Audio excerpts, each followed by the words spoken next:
Good evening, Provost, President Fenves, deans, faculty, families, friends, and most of all, the graduating class of 2014. It's truly an honor to speak to you tonight. Nearly 37 years ago, I sat where you are now, graduating from the University of Texas. I remember that day vividly. I had a pounding headache from a party the night before. I had a serious girlfriend who, spoiler alert, later became my wife. And I was also getting commissioned into the Navy. But there's one thing I can't recall at all: the commencement speaker. I don't remember who it was or what they said, so keeping that in mind, if I can't make this speech memorable, I'll at least try to keep it short. You've all heard the university's slogan: "What starts here changes the world." I have to admit, I really like it. Think about this. Tonight, more than 8,000 students are graduating from UT. And according to the ever-reliable Ask.com, the average person will interact with about 10,000 people over the course of their life.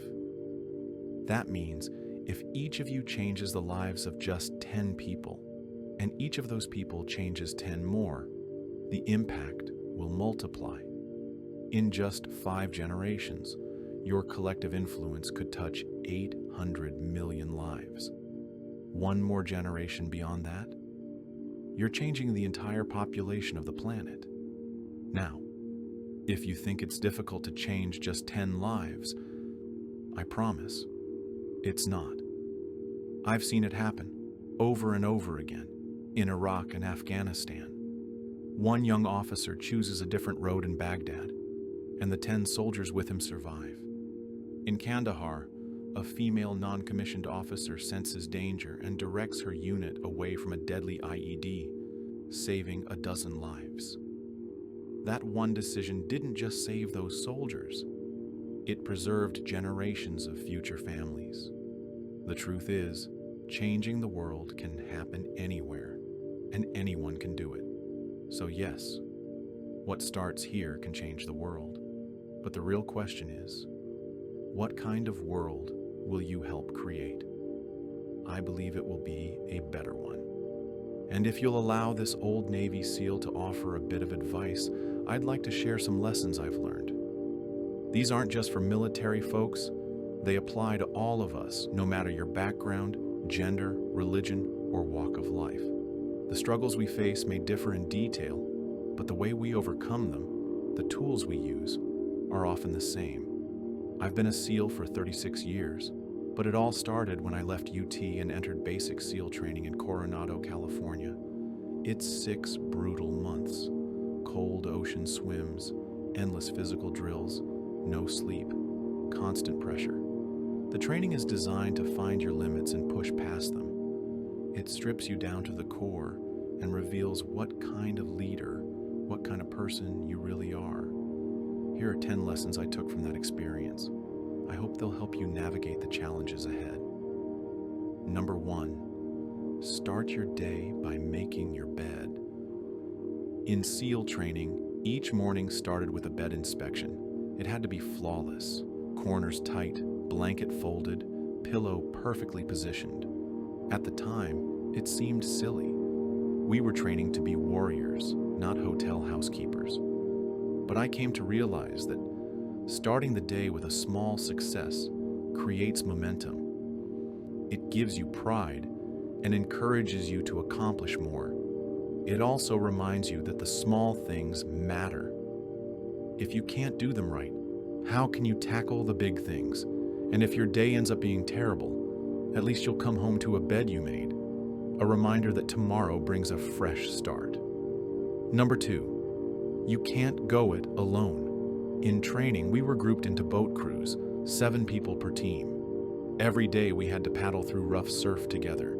If even one person slacked off or got out of sync, we'd get thrown off course. Life is the same way. You'll need help. Friends, mentors, teammates, even strangers. Find your crew. Lean on them. Let them lean on you. Nobody changes the world by themselves. Number 3, don't judge people by appearances. The best crew in our class? The smallest guys. We called them the Munchkin crew. Not one of them was over 5 feet 5 inches, but they consistently outperformed everyone, outran, outswam, outlasted. They came from different backgrounds: Native American, African American, Polish, Greek, Italian, and 2 tough kids from the Midwest. They proved that what matters isn't the size of your body, but the size of your heart. Number 4, life isn't fair. Get over it. No matter how perfectly you prepared your uniform, the instructors would always find a flaw. The punishment, running into the freezing surf, rolling in the sand and spending the day cold and uncomfortable. We called it becoming a sugar cookie. Some couldn't handle it. They quit. But those who stuck around learned a vital lesson. Sometimes you'll do everything right and still fall short. Keep going anyway. 5. Failure can make you stronger. When we didn't meet physical standards, we were invited to a dreaded extra workout called the circus, 2 more hours of punishing exercise. Everyone ended up on the circus list at some point, but over time, the ones who were there the most got stronger. The hardship that was meant to break them actually built them. Failure isn't the end, it's the beginning of growth. 6. Take bold risks.